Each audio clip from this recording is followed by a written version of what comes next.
सुनील, राजुल, कृति कहाँ है? मालूम नहीं अंकल, कृति तो हमारे साथ खेलने आई नहीं। लेकिन कृति ने बोला था कि जब डॉल लेकर आएगी वापस तो तुम लोगों के साथ ही खेलेगी। सुनील, राजुल, डॉल लेकर कृति कहाँ गई? तुम लोगों ने देखा क्या? देवेन, बच्चे मना कर रहे हैं ना, बोल तो रहे हैं कि कृति डॉल लेके यहाँ आई नहीं। लेकिन कृति तो बोलकर गई थी कि डॉल लेकर वापस आएगी तो तुम लोगों के साथ ही खेलेगी। पर कृति वापस आई नहीं आंटी, आप किसी से भी पूछ लो। किशोर साहब, हे प्रशांत, क्या हुआ? कृति मिली क्या? साहब, इधर बाजू में जो बिल्डिंग बंद पड़ी है उसमें एक छोटी सी बच्ची की डेड बॉडी मिली है। ये देखिए साहब, वहाँ के वॉचमैन ने मोबाइल पे फोटो भेजा है, ये अपनी कृति जैसी लग रही है।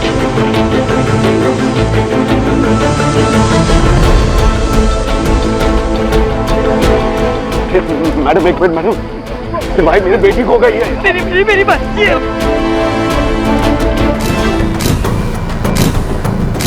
बिल्डिंग का काम काफी टाइम से बंद है साहब। मैं यहीं झोपड़े में रहता हूँ साहब। सेठ ने बोला था कि अंधेरा हो जाए तो लाइट चालू कर देना। रोज की तरह सर मैंने आज भी लाइट चालू किया तो देखा वहाँ वो बच्ची पड़ी है साहब। ये लड़की जब अंदर आई तब तुम था? साहब मैं चाय नाश्ता करने गया था, बस 10 मिनट के लिए गया था साहब। तेरे चाय नाश्ता करते करते कोई लड़की को अंदर लेके आया, यहाँ पर ये सब हो गया और तुझे पता भी नहीं चला? ये सब 10 मिनट में कैसे हो गया बंसी? मुझे भी कुछ समझ में नहीं आ रहा साहब। साहब मैं कसम से बोल रहा हूँ, मैं बस 10 मिनट के लिए यहाँ से गया था। और कौन है यहाँ पे? और कोई नहीं साहब, मैं अकेला ही हूँ। सेठ को कितनी बार बोला कि यहाँ 2 लोगों की जरूरत है, अगर एक आदमी चाय पानी के लिए गया तो दूसरा आदमी कम से कम यहाँ रहेगा ना, पर वो सुने नहीं साहब। सब मैं सच बोल रहा हूँ साहब। आप बात कीजिए उनसे मैम। मैम, कोई और दिन होता तो कृति इस वक्त अपने दोस्तों के साथ सोसाइटी कंपाउंड में खेल रही होती, पर आज क्या हुआ था? क्या कृति कंपाउंड में वापस आई थी? क्या कोई उसे सोसाइटी के अंदर से ही लेकर गया था और फिर उस पर यह हैवानियत की थी? क्या किसी तरह का कोई उल्लंघन हुआ था? जी इंस्पेक्टर। सेवन मिला? जी नहीं, अक्यूज ने शायद कॉन्डोम यूज किया था। शायद नहीं, 100% उसने कॉन्डोम ही यूज किया था।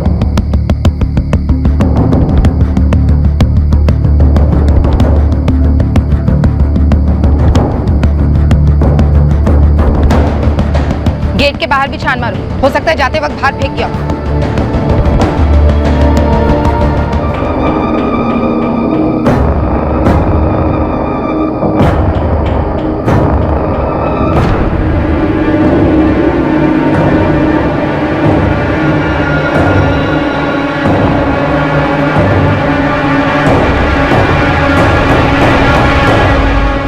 सुन बेटा, ध्रुव भैया कहाँ हैं? पता नहीं पापा, कल बहुत गुस्से में थे, मुझे भी डांटा, फिर कहीं चले गए।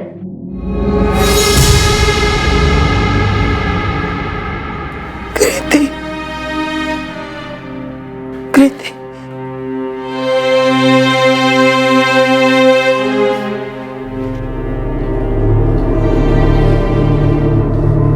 किशोर जी, क्या आप बता सकते कि क्या हुआ था?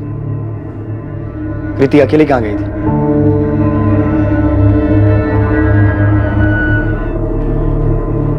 देवेंद्र जी, बिना आप लोगों की मदद के बहुत मुश्किल होगी। किसी को तो हमें बताना होगा कि क्या हुआ था, क्योंकि कृति के साथ रेप हुआ है।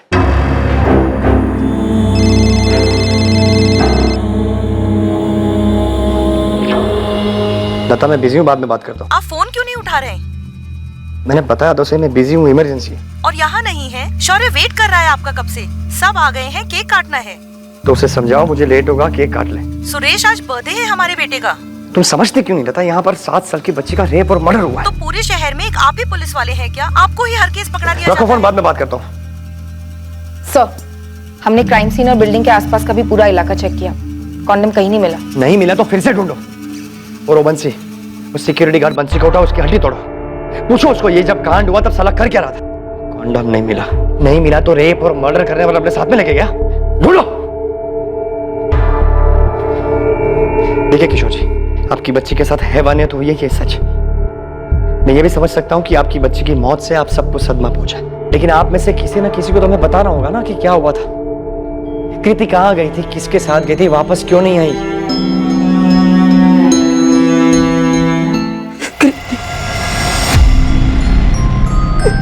जिद मत कर कृति, पापा ने बोला है ना सैटरडे को मॉल ले जाएंगे, तब डॉल दिला देंगे। हाँ, 3 सैटरडे से बोल रहे हैं वो, अब तो मेरी छुट्टियां भी खत्म हो गई।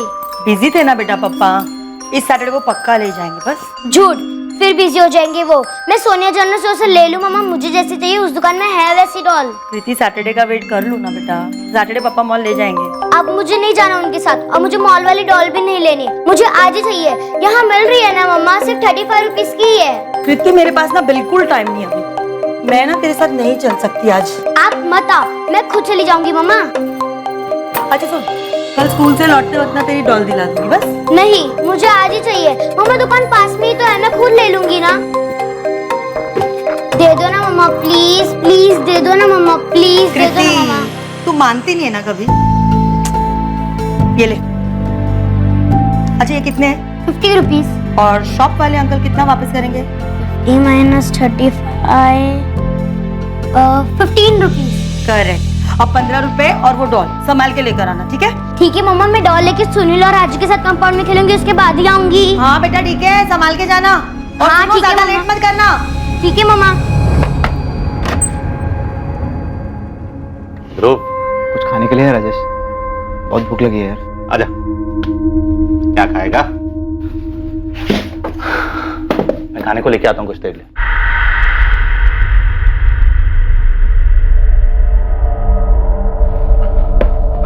पानी लेके आता हूँ।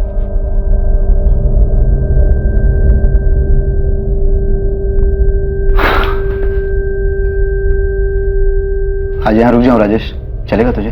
सिर्फ तूने फिर से झगड़ा किया घर वालों के साथ? ठीक है, सो जाइए। मैंने कृति को सिर्फ जाते हुए देखा था। और वापस आते हुए देखा कि नहीं? या हमारी नींद हराम हो गई है और तू सो रहा है? आप कल रात से बता रहा हूं, मैंने वापस आते हुए नहीं देखा। आप सब एक ही बात कितनी बार पूछेंगे? जब तक तू सच नहीं बता देता तब तक। ध्यान से देख, ये सोसाइटी का गेट, यहाँ से ये 5 मिनट की दूरी पर है सोनिया स्टोर। 5:30 बजे कृति घर से निकली थी, वापस आने में ज्यादा से ज्यादा 15 मिनट जोड़ ले।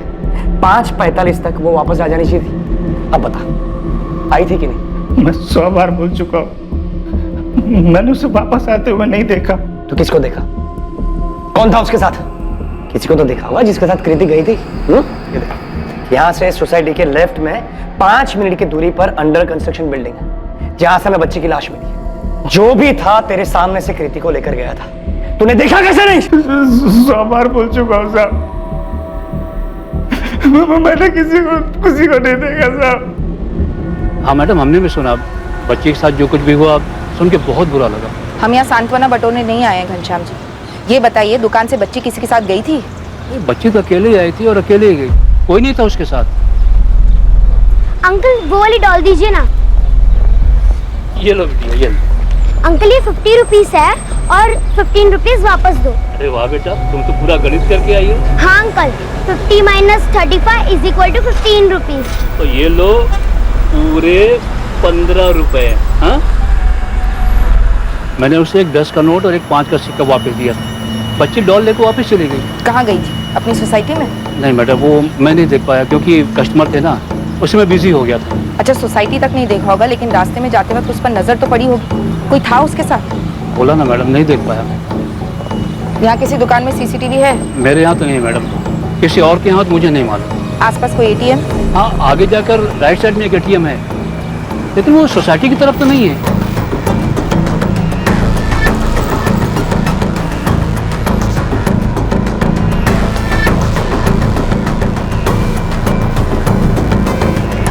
नहीं देखा था साहब, कितनी बार बोलूं? सब मैं अकेले यहाँ पर ड्यूटी करता हूँ, मैं क्या क्या करूँ, क्या क्या देखूं? एक बच्ची को तो देख नहीं पाया तू? जरा बता, वहां बैठ के कौन से तीर मारते रहता है तू? क्या क्या नहीं करवाते हैं वो लोग मुझसे। पंप चालू करना, सोसाइटी के बच्चों का झगड़ा छुड़वाना, और उस झगड़े की भी जवाबदारी मेरी होती थी। लोग मेरे से पूछते थे कि तू ड्यूटी पर था तो झगड़ा कैसे हो गया? साहब, ऐसे में अगर कोई लड़की बाहर चली जाती है और ये सब हो जाता है तो उसका भी जिम्मेदार मैं ही। और ऊपर से बीवी का अलग चिल्लाना। कहती पूरे दिन क्या करते रहते हो, घर का काम क्यों नहीं करते? उस बेचारी बच्ची के साथ इतना कुछ हो गया है, चिल्लाई तक नहीं। आजू बाजू में किसी ने उसकी आवाज तक नहीं सुनी। प्रशांत ये बता, सोसाइटी में कोई है जो ऐसा कर सकता है? नहीं मालूम साहब। कृति के पापा किशोर का किसी से कोई लफड़ा? किशोर साहब के झगड़े के बारे में किसी और से सुनने की क्या जरूरत है? सोसाइटी में कोई भी बता देगा कि सबसे ज्यादा कौन चिल्लाता है। ए पीटर, ये पानी क्या तेरे बाप का है क्या? किशोर साहब, फादर मत जाओ, ठीक है? आवाज नीचे रख, और आखिरी बार बोल रहा हूँ तेरे को, इतना पानी बर्बाद नहीं कर सकता, समझा? तू यहाँ पर बैठ के सोते रहता क्या रे प्रशांत? और तू डरता क्या उस पीटर से? वो एक एक गाड़ी पर 4-4 बाल्टी पानी डालता है, तू उसको बोलता क्यों नहीं कुछ? सब आप लोगों ने तो रखा हुआ है उसे गाड़ी धोने के लिए, अब मैं क्या बोलूं? तू किस चीज का पकड़ ले रहा है? हाँ, यहाँ पर काम करने वाला सब कुछ बर्बाद करके जाएगा, तू उसको बोलेगा नहीं कुछ? क्या है भाई, सोसाइटी को कचरा पट्टी समझ के रखा है क्या? ये पिज्जा का पैकेट यहाँ पर क्यों फेंका? सॉरी अंकल, गलती हो गई। अरे बार बार होता है तो गलती नहीं कहते उसको। तुम लोगों का रोज का नाटक है। तुम लोग बीपीओ वाले एक्सेंट झाड़ झाड़ के अपने आप को क्या लंदन अमेरिका वाले समझने लगे हो क्या? हाँ, यहाँ पर वो सब नहीं चलेगा। कल से अगर कचरा खुले में दिखा ना तो तुम लोग सोसाइटी में नहीं दिखोगे। कृति के साथ जो हुआ, क्या वो उसके पिता किशोर साटम के व्यवहार और बात बात पर लोगों पर गुस्सा करने का नतीजा था? क्या कोई ऐसा था जो इस क्राइम के जरिए किशोर को चोट पहुंचाना चाहता था? ध्रुव, ये ले, रख, काम आएंगे तेरे। और सुन, इसे ड्रग्स मत लेना, छोड़ दे भाई ये सब, बर्बाद कर देगा। अच्छा खासा परिवार है तेरा, माना कि चिल्लाते होंगे और झगड़ा भी होता होगा, लेकिन माँ बाप है वो तेरे, शुक्र मना कि तेरे साथ है वो। कल शाम को हुई, अभी भी फोन पे है।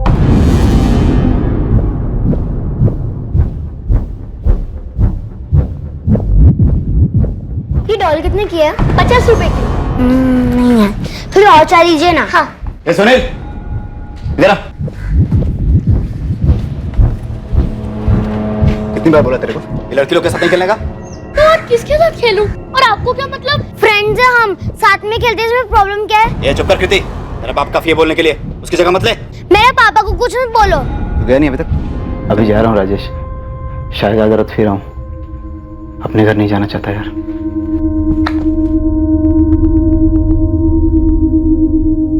तुमने उसे अकेले जाने क्यों दिया पूजा? मैंने तुमसे कहा था कि मैं उसे सैटरडे को ले जाऊंगा। तुमने मारा है हमारी बच्ची को, तुम्हारी वजह से ये सब हुआ है उसके साथ।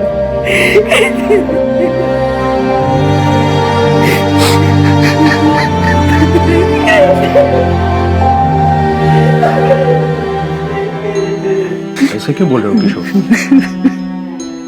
क्या तुम्हें दिख नहीं रहा है कि पूजा खुद कितने सदमे में है? उसे अकेले जाने क्यों दिया? उसे अकेले जाने क्यों दिया? धीरज रखो किशोर, धीरज रखो।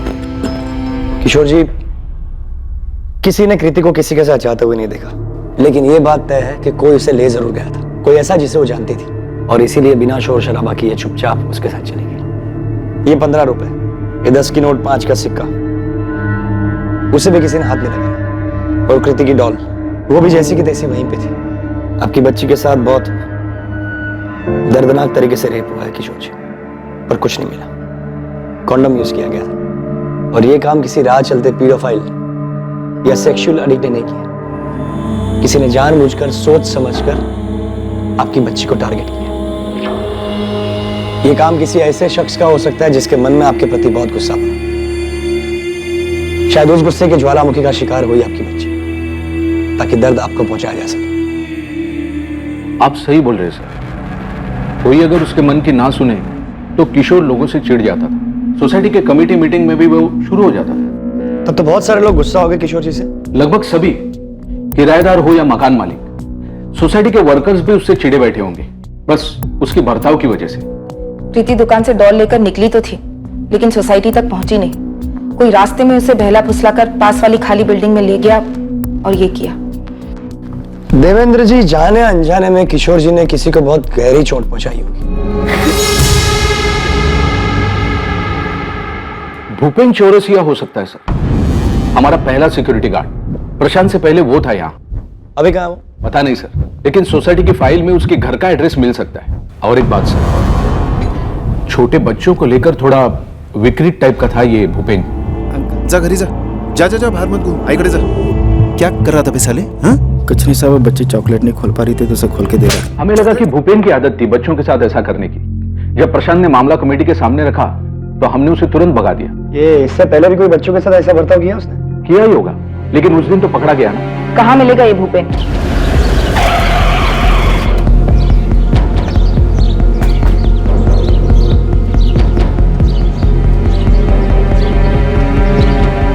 ये भूपेन चौरसिया यहीं रहता है? हाँ मैडम, यही रहता है। कहाँ गया आपको कुछ पता? नहीं मैडम, वो तो नहीं पता है। हाँ, पर कल रात को मैंने उससे देखा था कि जा रहा था, उसके हाथ में बैग था मैडम।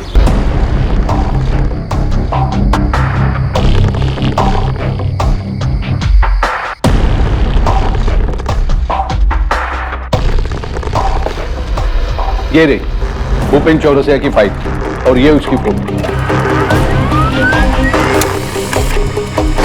एक स्ट्रॉन्ग सस्पेक्ट है सर, रात को घर से भागा भी है। हम पता लगा रहे हैं कि वो कहाँ जा सकता है। सिर्फ पता मत लगाओ सुरेश, पकड़ो उसे जल्दी से जल्दी। उसके अलावा कोई है लिस्ट में? नहीं सर, अभी तक तो कोई नहीं, लेकिन इन्वेस्टिगेशन जारी है। जल्दी पेश करो उसे और फोटो भेजो उसकी अभी। मुझे 1 घंटे में प्रेस के सामने जाना है। पर सर अभी कुछ कंफर्म नहीं है, सिर्फ सस्पेक्ट है वो। तुम फोटो भेज दो सुरेश।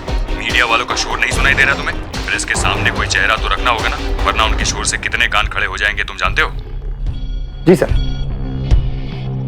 सर, ये गार्ड भूपेन चौरसिया कल रात ही निकला है, ज्यादा दूर नहीं गया होगा। जौनपुर है इसका गांव। वहां जाने वाली कल रात की सारी ट्रेन्स में सर्च जारी है। सर जल्दी पकड़ो इस भूपेन को। Yes sir.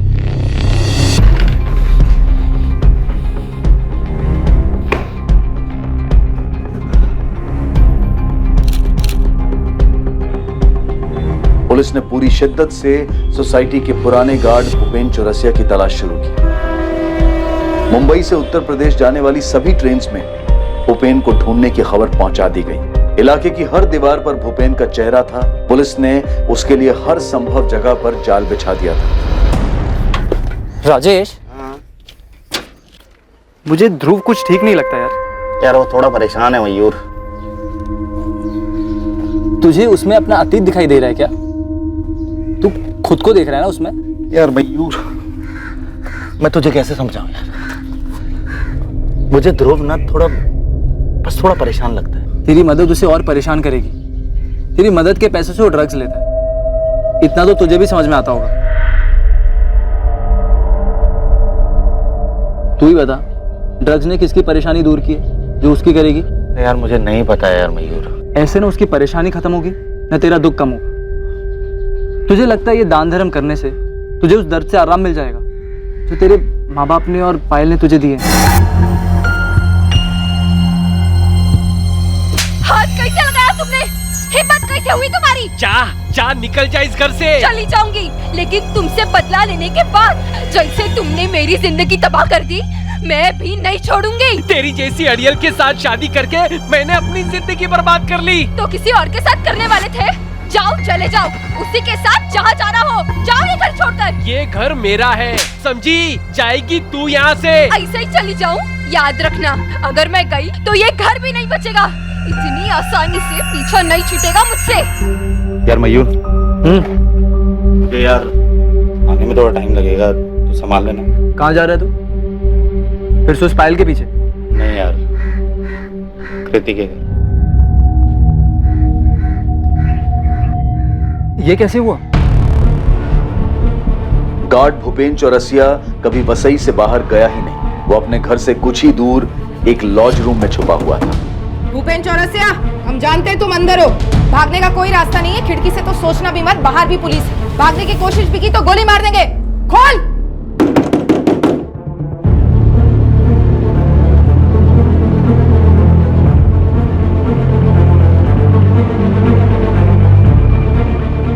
कृति नहीं रह पाई, किसी ने उसका रेप करके मार दिया उसको। मुझे क्यों बता रहे हो राजेश? मुझे नहीं सुनना कुछ भी। तुम समझते क्यों नहीं हो? हमारे बीच जो भी था वो सब खत्म हो चुका है। मुझे फिर से इन सब चीजों में नहीं पड़ना। मैं तुम्हें ब्लॉक कर रही हूँ।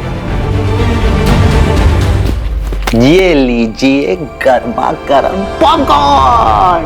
अपना टैक्स दो। भैया, आप कोई भी गाड़ी ठीक कर सकते हो? हाँ, कोई भी गाड़ी, स्कूटर, मोटरसाइकिल, कोई सी भी मशीन ठीक कर सकता हूँ मैं। तो मेरी 2-3 डॉल्स ठीक कर दोगे? टूट गई है वो। बिल्कुल मैडम, आपकी सारी डॉल्स ठीक कर देंगे। तो फिर पक्का? पक्का। और अगर हम नई डॉल ले ले तो? वाह, दिला दो ना, मेरे पास एक सेट कम है, अभी एक नई वाली आई है। तो ठीक है, हम कल ही चलते हैं, मैं कल ही दिला देता हूँ। यस। पायल, तुम्हें बच्चे पसंद है ना? हाँ, लेकिन अभी सोचना भी मत। अरे अरे क्या मतलब? अभी मैं 22 साल की हूँ, कम से कम 5 साल तो बिल्कुल भी नहीं, उसके बाद फिर देखेंगे क्या करना है। तुम इतना टाइम लोगी? फिर तो मुझे 2-3 चाहिए। 3? बिल्कुल भी नहीं। खिलाओगे क्या उन्हें और पढ़ाओगे कैसे? महंगाई देखिए कितनी है। तुम उन सब की चिंता मत करो ना, मैं कमाऊंगा भी तो।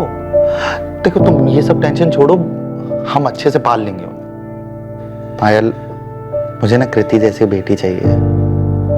कितनी प्यारी है ना वो। किशोर भाई जैसे भी है, चिड़चिड़े, खड़ूस, मगर पूजा भाभी और वो एक दूसरे के साथ कितने खुश हैं।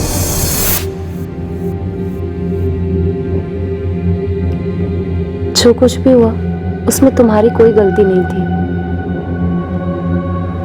बल्कि तुम चाहकर भी कुछ नहीं कर सकते थे। लेकिन अगर तुम बार बार इन चीजों को याद करते रहोगे, अपने पेरेंट्स की बनाई हुई दुनिया से तौलते रहोगे, वो तो गलत है ना। पता है, एक भी दिन ऐसा नहीं जाता था जब मैं रोता नहीं था, डरा सहमा नहीं रहता था। जरूरी तो नहीं ना राजेश, जो पहले हुआ वो आगे भी हो। तुम्हारी पूरी जिंदगी पड़ी है और फिर मैं भी तो हूं ना तुम्हारे साथ। पहले क्या हुआ, इन बातों को सोचकर खुद को तकलीफ देने से बेहतर है हम आगे की सोचें।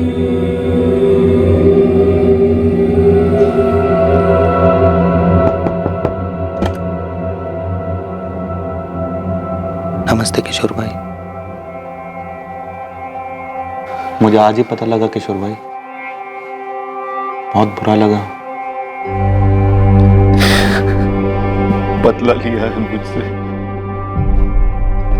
किसी ने मेरा गुस्सा मेरी बच्ची पे निकाला।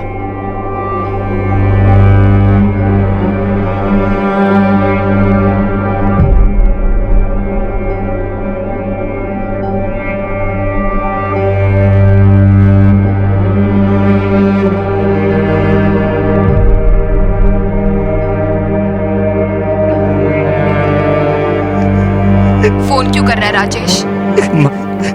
कैसी है तू? मैं ठीक हूँ, पर तुझे क्या चाहिए अब?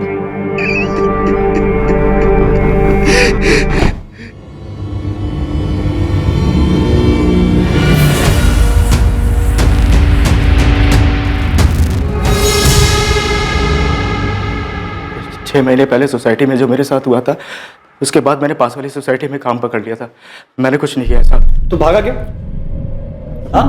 मैं डर गया था साहब। उस दिन किशोर साहब से जो मेरा झगड़ा हुआ था, मुझे लगा सोसाइटी में सब लोग मुझ पे शक करेंगे, इसलिए भाग गया था साहब। तू भागा इसलिए क्योंकि तूने किया है और तू जानता था कि हम तुझ तक पहुंच जाएंगे। साहब मैंने कुछ भी नहीं किया साहब। मान ले भूपेन, वरना मैं 4 गवाह खड़े कर सकता हूँ जिन्होंने तुझे कृति के साथ देखा था। आप कैसे मान लूंगा जब मैंने कुछ किया ही नहीं, और सब बच्ची थी। जो आप इंसान मुझ पे लगा रहे हैं उसे सोच के भी घिन आती है। नया क्या तेरे लिए?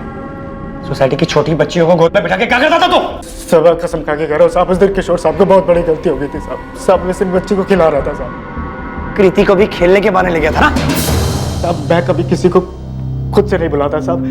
वो सोसाइटी वाली बच्ची नीलम खुद चल के मेरे पास आई थी, चॉकलेट लेकर, पन्नी नहीं खोल पा रही थी। मैं भूल गया था कि मैं गार्ड हूँ, गरीब हूँ। मेरा किसी बच्ची को प्यार से छूना इस दुनिया को रास नहीं आएगा। साहब आप बताइए, आपने कभी किसी बच्चे को प्यार से देखकर हाथ फेरा होगा तो क्या आपकी भी नीयत खराब है? नहीं ना साहब। ये सारे बहुत अजीब लोग हैं, पुलिस हो या गार्ड, जो इनकी रखवाली करता है, इनके लिए जागता है, उन्हीं से दूर भागते हैं, उन्हीं पे शक करते हैं। साहब मैं 6 साल की बच्ची का बाप हूँ। मेरा परिवार जौनपुर में रहता है, इतनी आमदनी नहीं है कि मैं उन्हें यहाँ रख सकूँ साहब। इसलिए इन बच्चों को मैं खिला लेता था और इन बच्चियों में मैं अपनी बिटिया को देखता था साहब। अब इन्हें क्या समझा, क्या कहे इन्हें साहब, और मैं क्या सफाई दूं अपनी साहब। भूपेन चौरसिया के नाम पर कोई कंप्लेन नहीं है सर, कोई हिस्ट्री नहीं है। उसकी नई सोसाइटी में पूछा? सब क्लीन है सर। उल्टा वो तो उसके काम से बहुत खुश है, भरोसा करते हैं उसे। हमने भूपेन के घर के आस पड़ोस में भी पूछताछ की। उसकी नेबर गंगा का भी यही कहना है कि अच्छा आदमी है। तो क्या समझे, डर के भागा था? हो सकता है सर। मतलब कोई और है जिसने उसका गुस्सा किशोर के बच्चे पर निकाला? शायद कोई जो हमारे सामने ही है पर अभी तक हमें नजर नहीं आया। कोई अनजान आदमी तो नहीं है सर, ना ही किसी राह चलते सरफेरे का काम लगता है। ना बच्ची का चेहरा बिगाड़ा गया, ना उसके कपड़े इधर उधर हुए।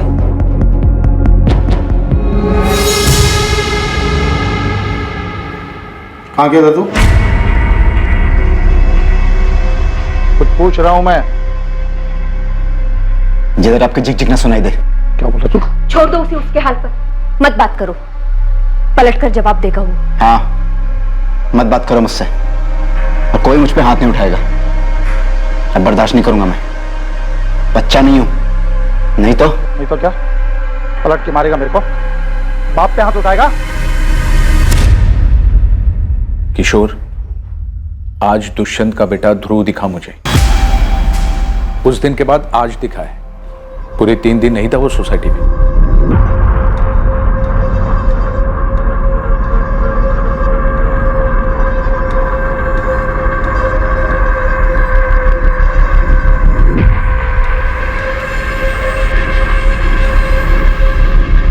अरे अंकल, अपना काम करो ना। आपके पैसे पे जी रहा हूं क्या? साली यहीं से फेंक दूंगा नीचे। चल उठ, चल तू दुष्यंत के पास। आज तुझे बताता हूँ किसके पैसे पे जी रहा है तू। अरे क्यों टांगा डाल मेरी लाइफ में? आपके घर पे करता हूँ क्या? कमरे का बैठ लेके आ। कृति के पिता किशोर साटम ने एक 21 साल के लड़के को सोसाइटी के टेरेस पर ड्रग्स लेते हुए पकड़ा था। इसके अलावा हाल ही में हुई ऐसी बहुत सी घटनाएं थी जो इस बात की ओर इशारा कर रही थी कि कृति के साथ जो हुआ था वो उसके पिता किशोर साटम को दर्द देने के लिए किया गया था। डरो मत बेटा, हम है ना। बताओ क्या हुआ था? मम्मी को तो बता देता। आपको पता था, फिर भी आपने सबसे छुपाया। शीला, क्या बताया था इसने? तुमने मुझे क्यों नहीं बताया? अरे कुछ नहीं, बच्चा है, कुछ भी बोलेगा। मम्मी को क्या बताया था सुनील? क्या किया था ध्रुव भैया ने बेटा? ध्रुव भैया ने गुस्से में आके मुझे मारा था और कृति ने जब मना किया तो उससे बोले कि तुझे और तेरे बाप को भी मारूंगा। ध्रुव भैया मुझे और कृति को कभी एक साथ खेलने नहीं देते, बहुत चिढ़ते हैं उससे। ये बात आपको छिपानी नहीं चाहिए थी। किशोर बच्चा है ये, इसकी बात पे क्या जाना? और ध्रुव भी तो बच्चा ही है अभी। बच्चा नहीं है वो, 21 साल का है। सुनील ने बताया, फिर भी इस बात को आप लोगों ने छुपाया। गलत आदत लग गई थी उसे, पर अब वो सुधर गया है। उसका नाम मत घसीटिए इसमें, ऐसी गंदी हरकत नहीं कर सकता। किशोर, मैंने तुम्हारे सामने कितना मारा उसे, वो ऐसा कभी नहीं कर सकता। और करेगा ना तो मैं खुद जान ले लूंगा उसकी। 50 रुपए भी नहीं तुम लोगों के पास। अरे तुम लोग से नहीं मांगूंगा तो किससे मांगूंगा? मुझे पता है तुझे क्यों चाहिए। छोड़ दे अपनी आदत ध्रुव, क्यों अपनी जिंदगी बर्बाद कर रहा है? जिंदगी बर्बाद तो तुम लोगों ने की है। क्या किया है मेरे लिए अभी तक? हाँ? 2 जुलाई 2019 कृति के साथ हुए दर्दनाक और हिंसक हादसे से एक दिन पहले ध्रुव की अपनी मां से पैसों को लेकर लड़ाई हुई थी। पैसा नहीं मिलने पर वो घर छोड़कर चला गया था। ध्रुव की सुनील और कृति से नोकझोंक भी उसी दिन हुई थी।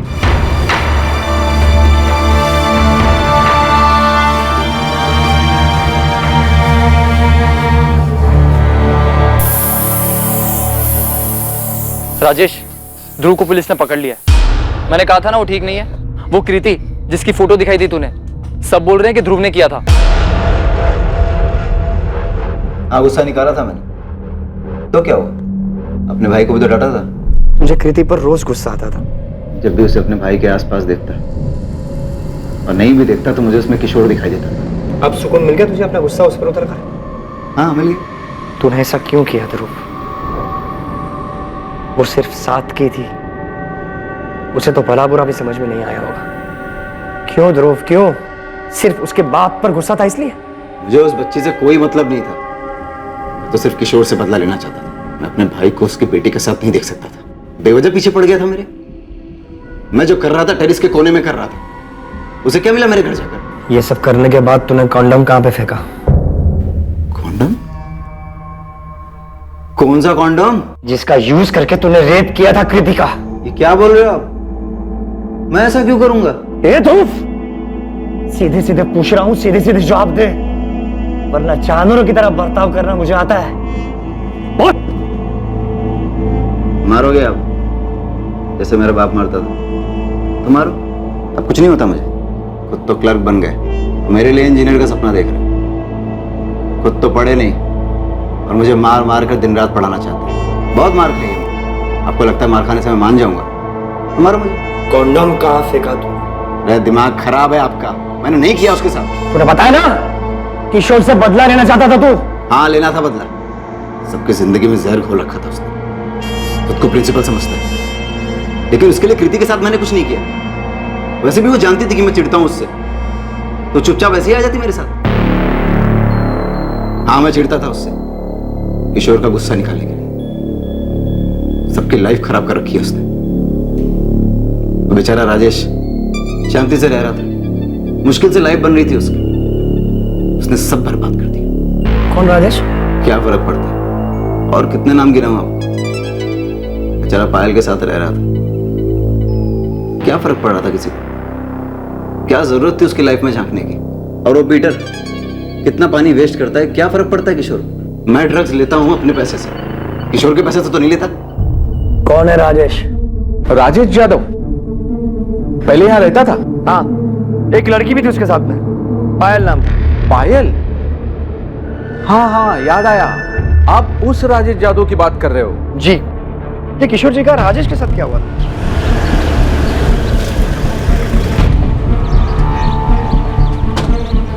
राजेश यादव। जी मैडम। चलो, तुमसे कुछ पूछना है।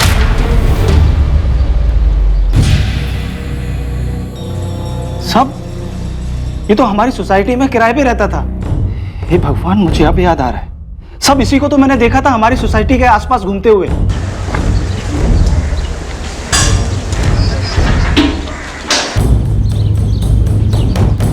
दो तीन बार दिखा था गेट के बाहर, पता नहीं क्या कर रहा था।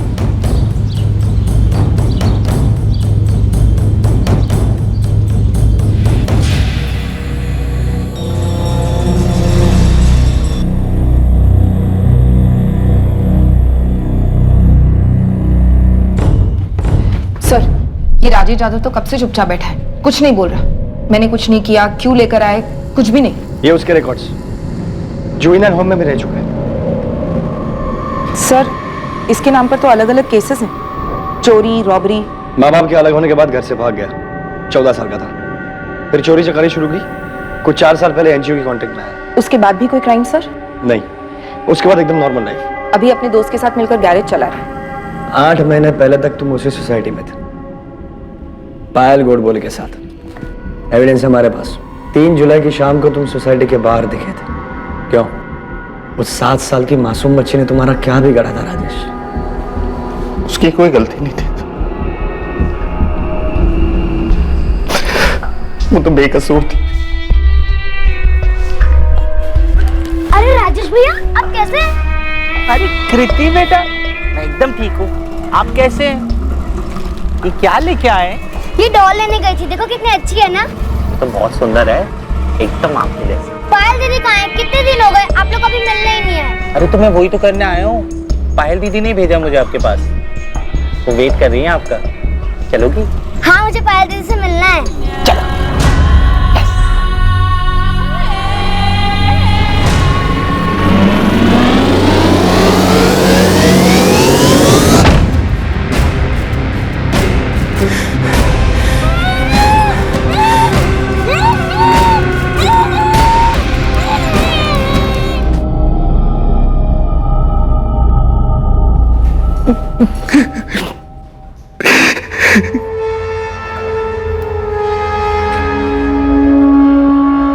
ये राजेश ठीक ठाक लड़का है, कल शाम को मिला था, थोड़ी ड्रिंक्स ली हमने साथ में। अच्छा लड़का है वो। मैंने बोला उसको जल्दी से बच्चा कर लो, पायल के साथ फैमिली कंप्लीट हो जाएगी। बात तो सही है तुम्हारी, लेकिन पहले दोनों को शादी तो कर लेने दो।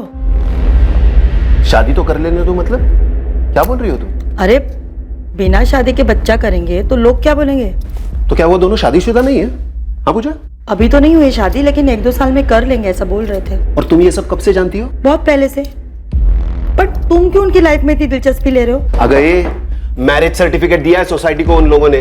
उनके मकान मालिक प्रताप ने भी कहा कि उनकी शादी हो गई है, वरना कमिटी रहने थोड़ी ना देती उन्हें। म्हणूनच सांगितलं असेल ना, इसीलिए बोला होगा कमिटी में। का तुला कळतंय का? सिर्फ बोला नहीं है, सर्टिफिकेट दिया उन्होंने। जाऊ द्या ना, अच्छे लोग है वो लोग। तो क्या वो हमको धोखा देंगे? रियली सॉरी देवेंद्र भाई। किशोर भाई सच में हम लोगों ने बहुत कोशिश की, लेकिन हम लोगों को कोई फ्लैट नहीं मिल रहा था। तो आ गए यहाँ पर गंदगी फैलाने को? हाँ? ये जाली सर्टिफिकेट बनाया क्या तूने? लेकिन हम लोग 1-2 साल में शादी कर लेंगे। प्रताप शिंदे बोल रहे हैं उनको भी नहीं बताया ये सब। वो उनको भी नहीं बताया था हमने। क्या? अरे पायल, इसके घर वालों का कोई आता पता है नहीं? तुम्हारे घर वालों को मालूम है क्या? हाँ? नंबर दो उनका, मैं ही उनको बताता हूँ क्या कर रही हो तुम यहाँ पर। किशोर भाई क्या कर रहे हैं? क्यों कर रहे हैं? ऐसा मत कीजिए ना, प्लीज प्लीज। किशोर भाई, किसी को आज तक कोई परेशानी नहीं हुई हमारे रहने से। हमारी एक छोटी सी लाइफ है, शांति से रह रहे हैं हम लोग यहाँ पर। हमने कोई क्राइम नहीं किया है। उन्होंने माहित क्राइम किया है कि नहीं? झूठ बोल के इतने दिनों से रह रहे हैं यहाँ पर, पता नहीं क्या क्या चल रहा है यहाँ। राजेश, ये फेक मैरिज सर्टिफिकेट बनाना क्राइम है, ऊपर से हमें जो चीट किया वो अलग। फ्रॉड है ये, फ्रॉड। देवेंद्र भाई समझो ना, हमने बहुत कोशिश की, हमें फ्लैट नहीं मिला, वरना हम ऐसा क्यों करते? अरे ऐसे बिना शादी के काय को चाहिए फ्लैट तुमको? हाँ? और पता नहीं क्या क्या चल रहा था यहाँ पर, कोई धंधा वंदा तो नहीं चालू किया? ये ज्यादा हो रहा है किशोर भाई, ऐसी बातें क्यों कर रहे हैं आप? पिछले 2 साल से मैं और पायल साथ में, और 2 साल में हमारा शादी करने का प्लान भी है। शादी करने का प्लान है? अरे बोरिया बिस्तरा बांधो और निकलो यहाँ से। हाँ, फैमिलीज रहते हैं, ये धंधा कहीं और जाके चलाओ।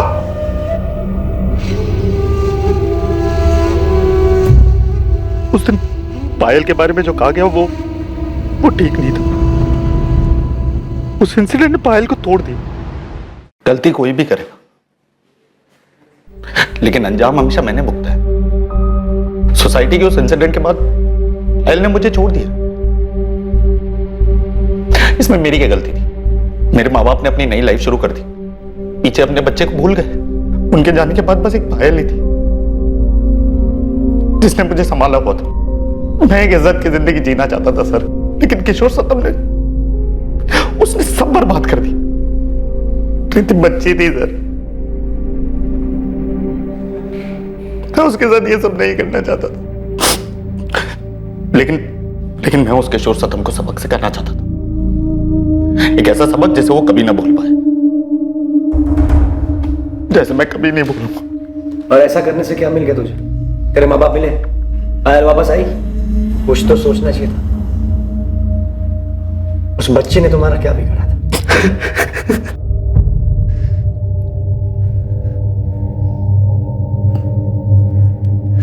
तुम्हारी वजह से मेरी कृति की मौत हुई है। अब समझ में आया तुम्हें दूसरों की जिंदगी में दखल देने का क्या नतीजा होता है? क्यों किया तुमने ऐसा? और अब किसकी जान लोगे? राजेश और पायल की जिंदगी में घुसने की क्या जरूरत थी तुम्हें? उन लोगों की जिंदगी के साथ तुमने मेरी जिंदगी भी बर्बाद कर दी किशोर। बच्ची चली गई। किशोर, तुमने मारा है मेरी कृति को। हाँ, तुमने मारा मेरी कृति को। मेरी कृति तुम्हारी वजह से चली गई।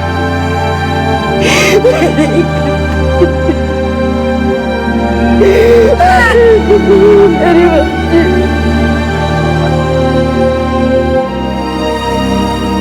मैं कभी सोच भी नहीं सकती थी कि तुम इतना गिर जाओगे राजेश। तुम आगे क्यों नहीं बढ़े? तुम्हारे पेरेंट्स के साथ तुम्हारी जिंदगी, मेरे साथ तुम्हारी जिंदगी खत्म थी। तुम कुछ भूलकर भी आगे नहीं बढ़ सके, हमेशा वहीं अटके रहे। क्यों? क्योंकि तुम इन्हीं दुखों और मुसीबतों को अपना घर बना चुके हो। कभी इनसे बाहर निकलना ही नहीं चाहा तुमने। और ये जो तुमने कृति के साथ किया है ना, अब जियो तुम जिंदगी भर उसी में। क्या गलती थी उसकी? यहाँ वो बेचारी बच्ची थी, तुम्हें बहुत मानती थी वो। ये क्या कर दिया तुमने राजेश? ये क्या कर दिया?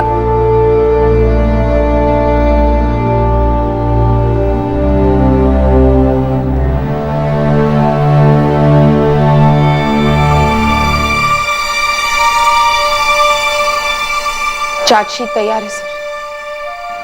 बहुत मुश्किल होती है ऐसे लोगों को समझने में। कहां जाती होगी उनकी इंसानियत? होता क्या होगा कि छोटी बच्ची के साथ ऐसा कुछ कर जाते हैं? क्राइम की फाइलों में दबे ऐसे केसेस को पीडोफीलिया कहा जाता है। ये एक तरह की विकृत मानसिकता है। इसमें इंसान बच्चों के लिए अपनी विकृत इच्छाओं पर काबू नहीं रख पाता है। और इस तरह के केसेस में यह भी देखा गया है कि अपराधी के मन में पीड़ित परिवार के लिए एक गुस्सा, एक द्वेष होता है, जैसा कि इस केस में हुआ। बदकिस्मती से यह द्वेष परिवार के बच्चों पर उतरता है, क्योंकि अपराधी के लिए वो सबसे आसान और कमजोर शिकार होते हैं। इस तरह के केसेस में अक्सर अपराधी पीड़ित का परिचित होता है और वो कई बार पूरे केस के दौरान उनके आसपास ही बना रहता है। ये समझ पाना लगभग असंभव है कि किसके मन में क्या पनप रहा है और कौन बच्चों से बदला ले सकता है। वहीं इस बात का भी ध्यान रखा जाना चाहिए कि किसी दूसरे की जिंदगी में दखल देने से, सामाजिक तौर पर कुछ बोलने से या उनके बारे में किसी तरह की राय रखने से उस इंसान को दुख पहुंचता है, तो ये उस इंसान को बदला लेने के लिए उत्तेजित कर सकता है। ऐसे तथ्यों से सतर्क रहना बहुत जरूरी है।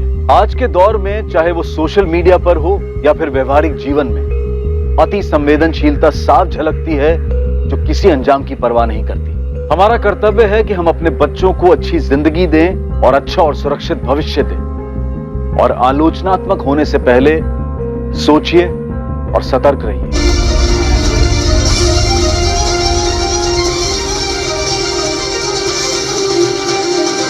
ये कोई साधारण विष की दुर्गंध नहीं। अरमान, बोला था ना टीवी बंद करो। आपा पढ़ रही है ना? जो कि केवल विष अमृत के पहाड़ से ही प्राप्त किया जा सकता है। लेकिन रानी परी, हम तो विष का अमृत ले आए थे पहाड़ से। अरमान, ये बंद करो। अब्बू प्लीज थोड़ी देर आओ। आप देख रहे हो ना, शबनम बाबा पढ़ रही हैं अभी। चलो फौरन बंद करो। शाबाश। शबनम, बेटा एग्जाम कैसे रहे आपके? अच्छे गए अब्बू। कल हिंदी है ना? नहीं अब्बू, कल साइंस है, फिर हिंदी। खूब मन लगा के पढ़ाई करना। सुनिए, आप कपड़े बदल लीजिए, मैं खाना लगा देती हूँ। रजिया, मेरा खाना भी लगा दो, मुझे किसी काम से बाहर जाना है। अभी? हाँ, किसी से मिलना है। किससे मिलने जाना है? वैसे जानता नहीं, अजनबी है, कुछ काम धंधे की बात करना चाहता है। सुनिए, देर मत कीजिए। अल्लाह हाफिज। अल्लाह हाफिज।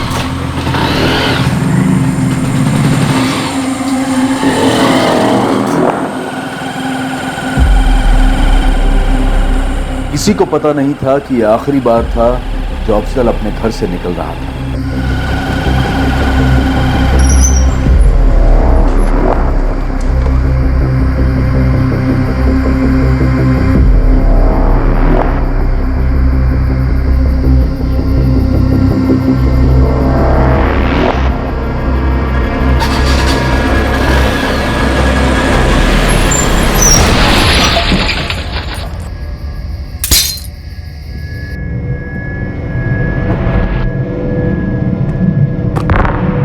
अम्मी, मैं सोने जा रही हूँ। सुबह 5 बजे का अलार्म लगा रही हूँ। अगर मेरी आंख न खुले ना तो आप उठा देना।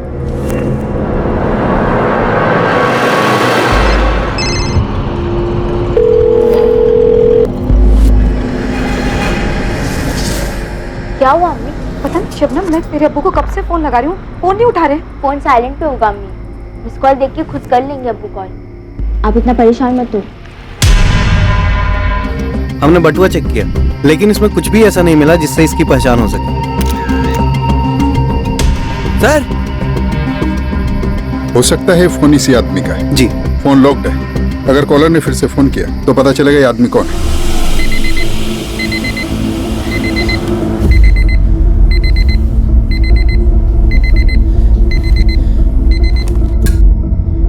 शबनम, शबनम उठ, मुंह धो ले, पढ़ने बैठ जा। अब्बू आ गए? नहीं। नहीं?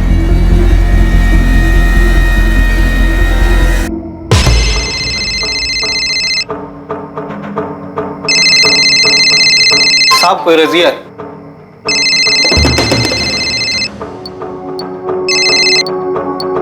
हेलो अफसर, कहाँ हैं आप? मैं रात से फोन ट्राई कर रही हूँ, फोन ही नहीं उठा रहे। मैं पुलिस सब इंस्पेक्टर संतोष बोल रहा हूँ, मिलन नगर थाने से। पुलिस? ये अफसल कहाँ है? आपके पति का एक्सीडेंट हो गया, बस आप हॉस्पिटल आ जाएं जल्दी। क्या?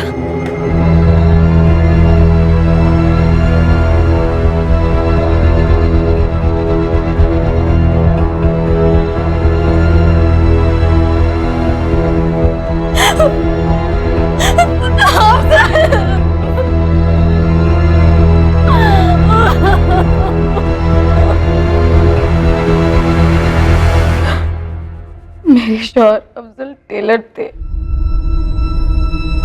अपनी दुकान है उनकी। आपके शोहर जबलपुर बाईपास रोड पर क्या कर रहे थे? मुझे नहीं पता साहब। कल शाम में अफजल घर आए, खाना खाया और फिर बाहर चले गए।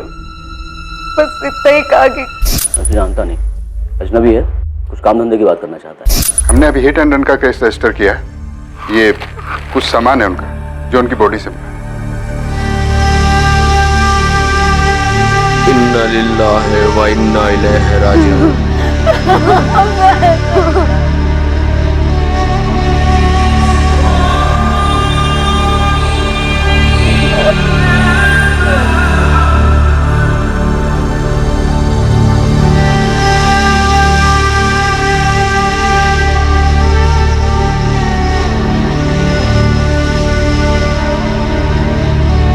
भाभी, अल्लाह हिम्मत दे। मेरा और अफजल का बचपन का साथ था। भाभी, आपको कभी भी किसी चीज की जरूरत हो तो मुझे फोन कीजिए।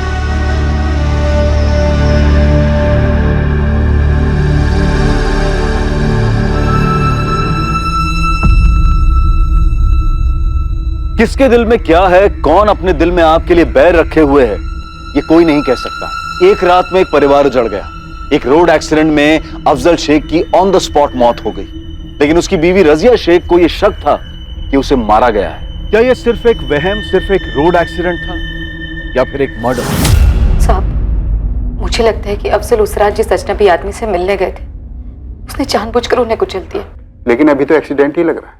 पोस्टमार्टम में कुछ आया नहीं। जहाँ एक्सीडेंट हुआ वहां सीसीटीवी नहीं था, पर किसी ने कुछ देखा नहीं, कुछ बताया नहीं। आपका कहना है वो अजनबी था, पहली बार मिलना। आपके पति के कॉल रिकॉर्ड्स में भी कुछ नहीं मिला, तो भला अजनबी ऐसा क्यों करेगा? साहब, ये आप पता लगाइए। मेरे पति की किसी से कोई दुश्मनी नहीं थी। दुश्मनी नहीं थी तो कोई मर्डर क्यों करेगा? जरा सोचिए इस बारे में। कत्ल ना से एक्सीडेंट तो है, और मैं चाहती हूँ कि ये जिस किसी ने भी किया उसे कड़ी से कड़ी सजा मिले।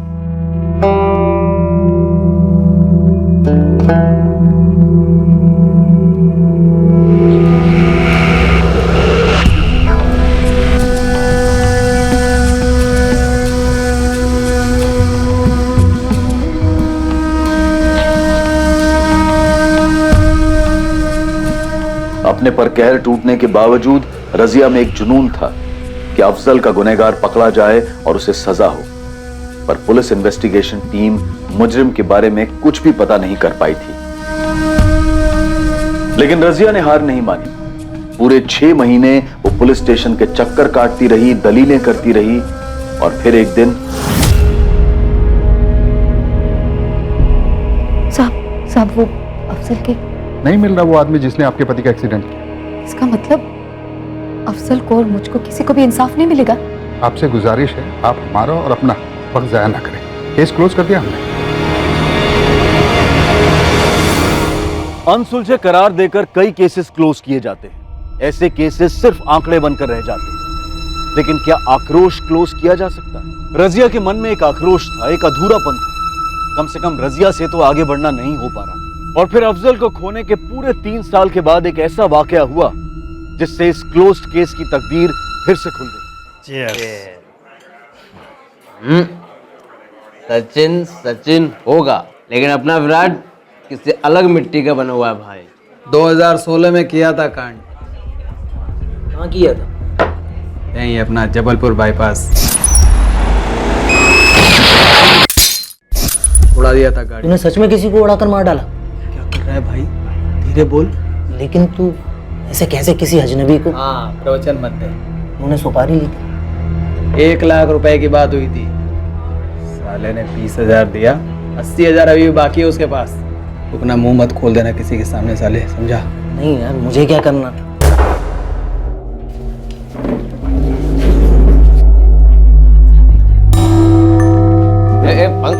भाई अरे यार, बबलू आ जा रहे हो यार। बबलू, ये तो पार्टी शुरू हुई है। बबलू तू पी।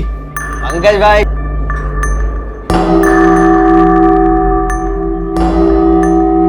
लाला, ये 2 लोग बाहर गए, देखा तूने? क्या हुआ? नहीं जानता क्या उनको? क्यों जानने लगा?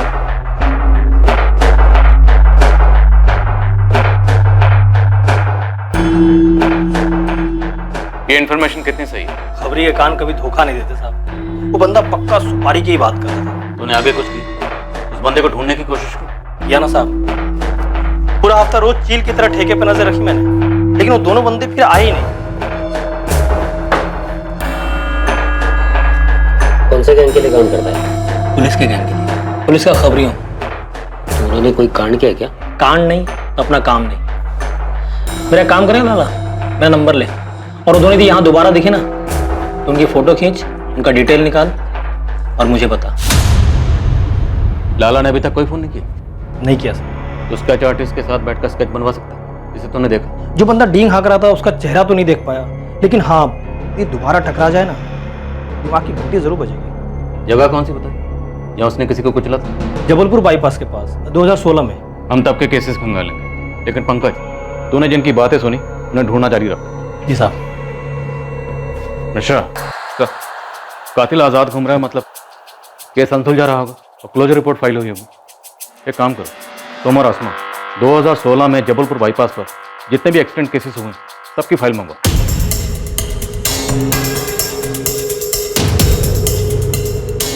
सर, जनवरी 2016 से दिसंबर 2016 जबलपुर बाईपास रोड के सारे एक्सीडेंट केसेस हैं। स्टडी करते हैं। खबरी द्वारा दी गई इस टिप ने एक खोज की शुरुआत की, उस अनसुलझे एक्सीडेंट केस फाइल की खोज जिसकी क्लोजर रिपोर्ट 3 साल पहले ही फाइल हो चुकी थी। बहरहाल नियति इस केस को दोबारा खोलने पर तुली थी। सर, पंकज की टिप से मैच होते हुए 2 केसेस मिले हैं। पहला केस एक अज्ञात औरत का है, वो जबलपुर बाईपास रोड के पास मरी हुई मिली थी, लेकिन उसकी कभी पहचान नहीं हो पाई। दूसरे केस में पहचान हो पाई सर, कोई अफजल शेख था 2 व्हीलर पर। हिट एंड रन का केस रजिस्टर हुआ था पर कभी सॉल्व नहीं हुआ। क्लोजर रिपोर्ट फाइल की गई। गुड। और एक बात सर, इस अफजल की पत्नी रजिया शेख ने स्टेटमेंट दिया है कि अफजल उस रात को किसी अजनबी से मिलने के लिए जा रहा था। उसने कहा सर कि उसे भी शक है कि एक्सीडेंट का केस नहीं है, किसने मर्डर किया उसके पति का। लगता है वही केस है। इस रजिया शेख को ट्रेस करो। अरमान रुक, टिफिन रखने दे। अब्बू लेट हो रहा है। हाँ बेटा आया। चलो। सुनिए, आपका भी टिफिन रेडी है, ले जाओ। हाँ, अच्छा सुनो, बाजार से कुछ लाना? नहीं कुछ नहीं लाना। अब्बू चलिए। हाँ आप लोग जाओ। बाय बाय अम्मी। बाय बेटा।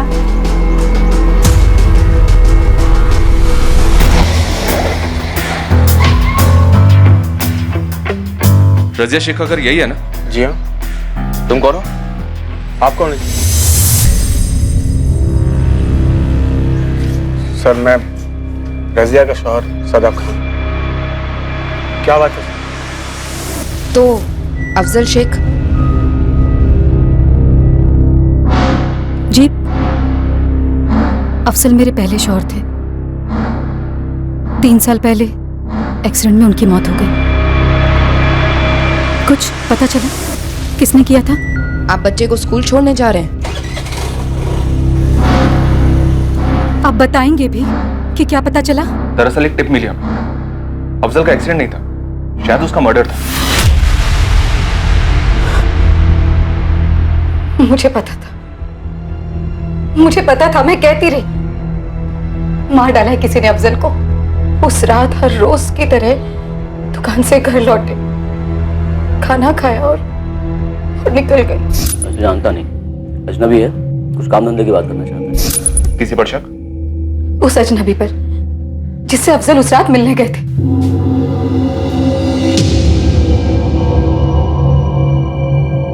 शादाब, आप करते क्या? सर वो मेरी स्टेशनरी की दुकान है। आप दोनों कैसे मिले? हम पड़ोसी थे। अफजल की मौत और मेरी बीवी फातिमा से अलग होने के बाद हम दोनों अकेले हो गए और पिछले साल हमने शादी कर ली। एफआईआर में आपकी एक बेटी का भी जिक्र है, शबनम। तब वो 10वीं में थी, अभी कहाँ कॉलेज गई? शबनम हमारी शादी के खिलाफ थी, तो उसने घर छोड़ दिया, खुद से रहती। मैंने रोका था शबनम को, शादाब ने भी रोकने की कोशिश की थी। शबनम ने नहीं सुनी हमारी। अभी कहाँ रहती हो? जी यहीं जबलपुर में, एक प्राइवेट ऑफिस में अकाउंट असिस्टेंट के तौर पे काम करती हूँ। शबनम का घर का एड्रेस, ऑफिस एड्रेस, उसका मोबाइल नंबर लिख लीजिए।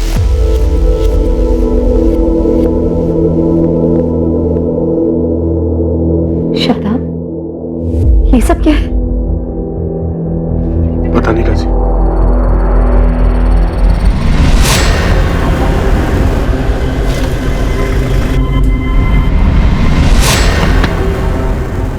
जी, शबनम शेख, अफजल शेख की बेटी। मुझे वो शादाब पसंद नहीं। क्यों?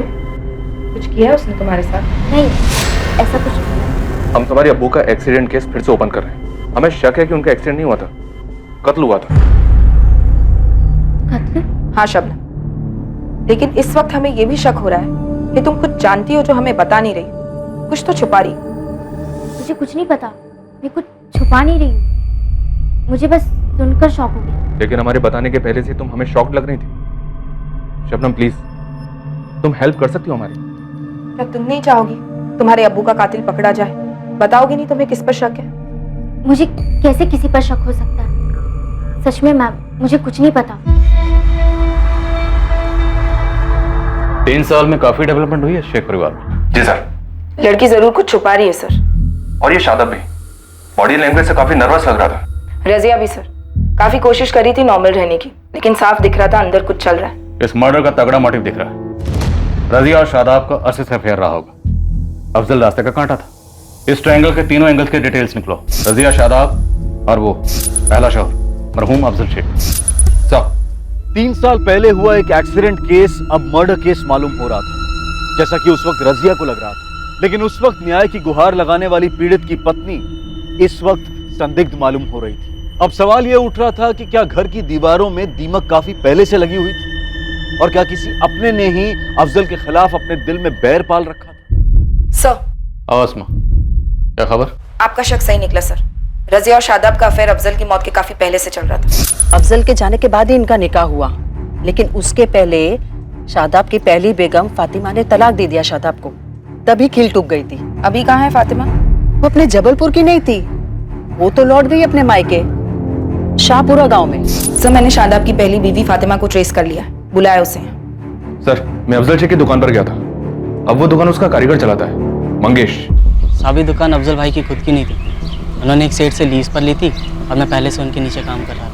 लेकिन उनके जाने के बाद रजिया भाभी को दुकान नहीं चलानी थी, तो उनसे मैंने ले ली। अफजल शेख के काफी करीब रहे होगे तो मंगेश, उसकी किसी के साथ कोई दुश्मनी थी क्या? सब दुश्मनी करने और निभाने के लिए फुर्सत भी तो लगती है ना। और अफजल भाई तो हमेशा से अपने काम में मगन रहते थे और जो भी वक्त मिलता वो अपने बच्चों के साथ बिताते। इस बात की पूरी संभावना है कि अफजल का मर्डर हुआ है। कुछ तो हुआ होगा। पता होता कुछ तो 3 साल से चुप नहीं बैठता साहब। अफजल के दिल में बच्चों के लिए जगह थी, बच्चों की माँ के लिए नहीं। कोई तो मसला हुआ होगा मियाँ बीवी के बीच में, तो ये दरार आई। सर, मोहल्ले वालों का कहना है उन्होंने अफजल और रजिया के बीच कभी कोई झगड़ा होते नहीं देखा, ना कभी सुना। सारे झगड़े चीख चीख के कहाँ होते हैं, वार खामोशी से भी किए जाते हैं। मुझे लगता है अफजल और रजिया के रिश्ते को समझने के लिए हमें पहले शादाब और उसकी बीवी फातिमा को समझना जरूरी है। बुलवाओ तीनों को।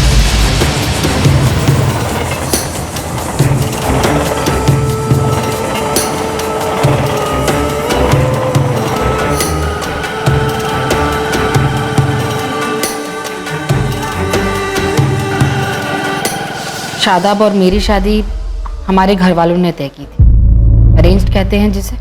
पहले 2 साल जब तक हम बच्चे के लिए कोशिश कर रहे थे, शादाब मुझसे बहुत प्यार करता था, लेकिन जैसे जैसे डॉक्टर जवाब देते गए शादाब बदल गया, या यूं कहिए कि उसने अपना असली चेहरा दिखाना शुरू कर दिया। ये डॉक्टर ने इंदौर वाले स्पेशलिस्ट का नंबर दिया है। इस डॉक्टर का नाम भी पहले वाले डॉक्टर ने दिया था, और उस डॉक्टर का नाम भी किसी न किसी ने दिया था। सभी दूसरे डॉक्टर का नाम ही दे रहे हैं, और हम पानी की तरह पैसा बहा रहे हैं, लेकिन हमको बच्चा क्यों नहीं दे रहा? अल्लाह ना करे, अभी अभी हमारी उम्र ही क्या है? हाँ, आप ऐसे उम्मीद मत खोइए, हम और एक बार कोशिश करेंगे ना। फातिमा, आज के बाद इस घर में बच्चे का जिक्र तक नहीं होगा। मैं एक बार और कोशिश कर हार का मुंह नहीं देखना चाहता। खुदा के वास्ते मुझे थोड़ा सुकून दे दो बस। एक तो बच्चा नहीं होने का टेंशन था, और दूसरी तरफ मेरा बिजनेस भी डाउन था, काफी डाउन था। इसलिए मैंने बच्चे के बारे में सोचना ही बंद कर दिया। फातिमा से टोटल दूर हो गया। और रजिया के करीब हो गए, अफेयर शुरू हुआ उसके साथ? शुरुआत दोस्ती से, हमदर्दी से ही सर। फातिमा, तुम मेरे घर जाओ और शबनम का होमवर्क चेक करो। मुझे शादाब से ज़रूरी बात करनी है। क्या क्या कहना आपको? इंदौर के डॉक्टर से एक बार बात क्यों नहीं कर लेते तुम? शादाब देखिए, फातिमा कितनी कोशिशें कर रही है। अगर अल्लाह में आने चाहिए। अल्लाह में आप फैसला कर चुके हैं रज़िया। जबलपुर के सबसे बड़े डॉक्टर जोशी मुझे बोल चुके हैं, दुनिया इधर की उधर हो जाए लेकिन फातिमा मां नहीं बन पाएगी। या अल्लाह, तुमने ये बात फातिमा को बताई है? बताइए है, घुमा फिरा कर, साफ लफ्जों में नहीं बताई। ये हो कभी मां नहीं बन सकती, मेरी हिम्मत नहीं होती उसे बताने की।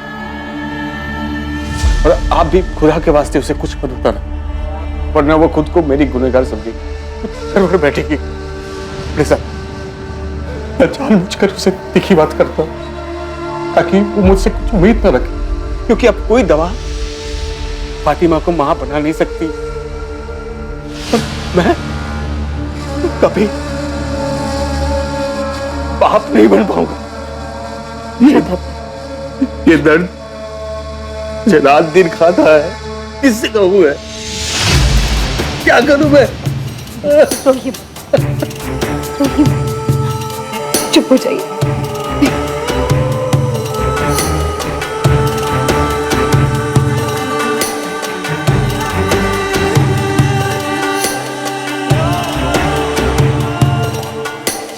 उस दिन हमारे बीच एक कड़ी, एक डोर बंद गई,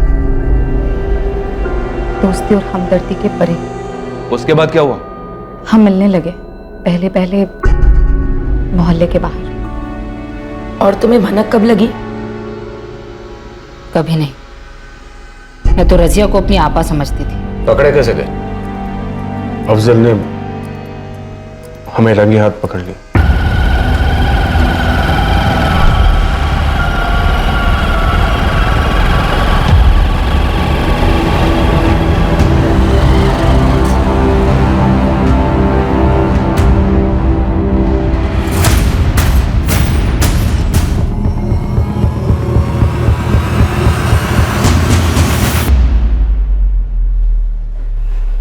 अफसल,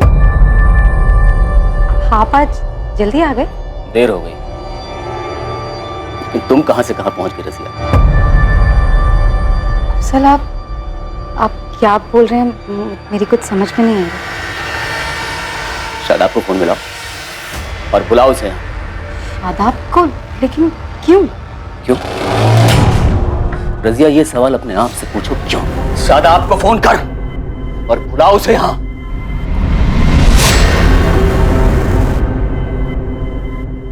कब हुआ, क्यों हुआ, कहां हुआ, कैसे कैसे हुआ, कुछ नहीं जानना मुझे।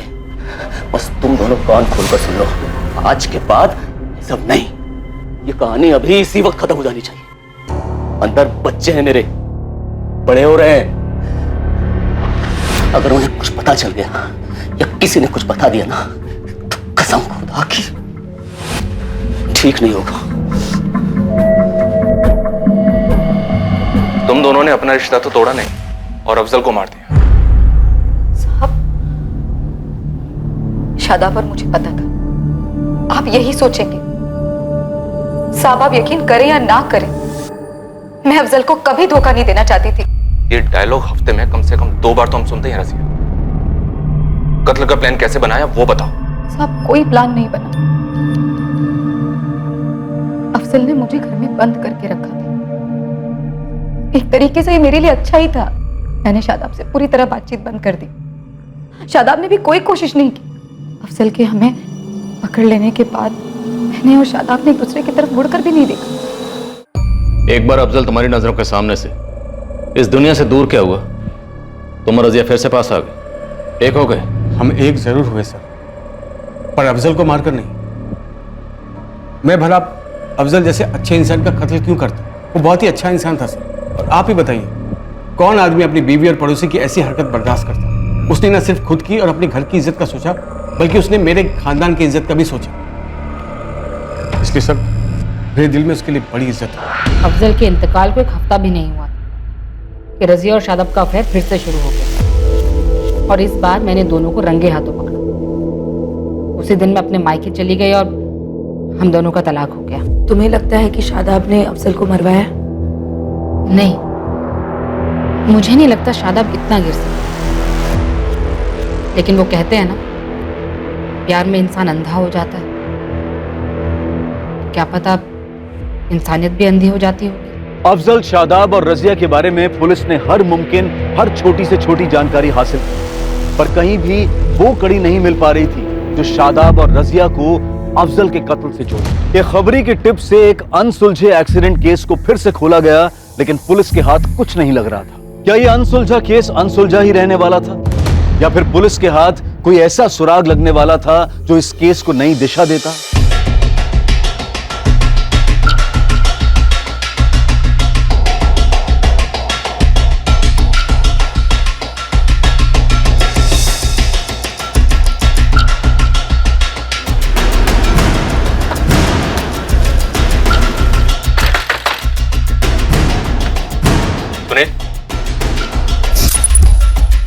जी, आप लोग कौन है?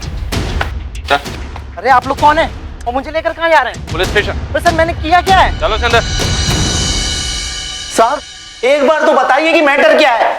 मैटर मर्डर का जो 3 साल पहले हुआ, जबलपुर बाईपास रोड पर गाड़ी से कुचलकर मार डाला। और मारा तुम्हारे दोस्त जो 1 महीना पहले मस्तानी बार में डींगे हाँक रहा। नाम बोल उसका, बोल। खामोश रहेगा तो खाल उधड़ेगी। शुरू हो जा, बोल। बोलता हूँ सर। बोल बोल, नाम बोल उसका। धर्मेंद्र नाम है उसका, खुद की टैक्सी है, यहीं बहादुर नगर में रहता है सर। बहादुर नगर? सर बहादुर नगर में तो शादाब की स्टेशनरी की दुकान है। धर्मेंद्र को अफजल की सुपारी किसने दी थी? माँ कसम खा के कह रहा हूँ, मुझे कुछ नहीं मालूम। धर्मेंद्र ने मुझे आगे कुछ नहीं बताया था। धर्मेंद्र इस वक्त कहाँ होगा? घर पर होगा साहब। फोन में लाश और बोल अभी के अभी तो उसको मिलने उसके घर पर आ रहा है।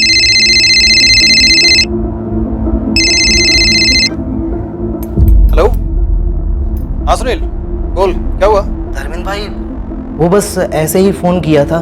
कहाँ हो आप? घर पर ही हूँ। क्या हुआ बोलना? नहीं वो बस मैं सोच रहा था आपसे आकर मिल लूं। हेलो धर्मेंद्र भाई। हाँ सुन रहा हूँ, आजा, मैं घर पर ही हूँ। क्या हुआ जी? आप अचानक इतने परेशान लग रहे हैं।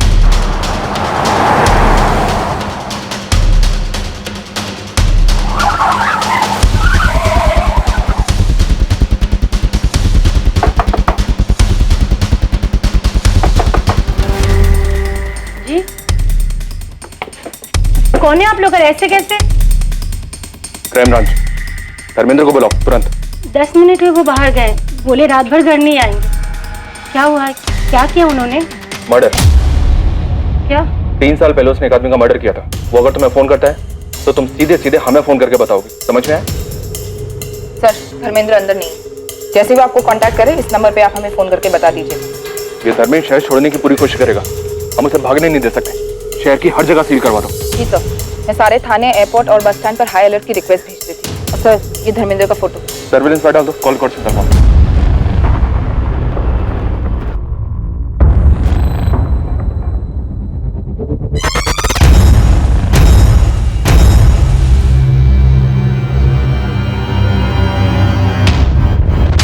बिगड़ा कर खलील भाई, लगता है पुलिस वाले अफजल का केस फिर से खोल रहे हैं। क्या?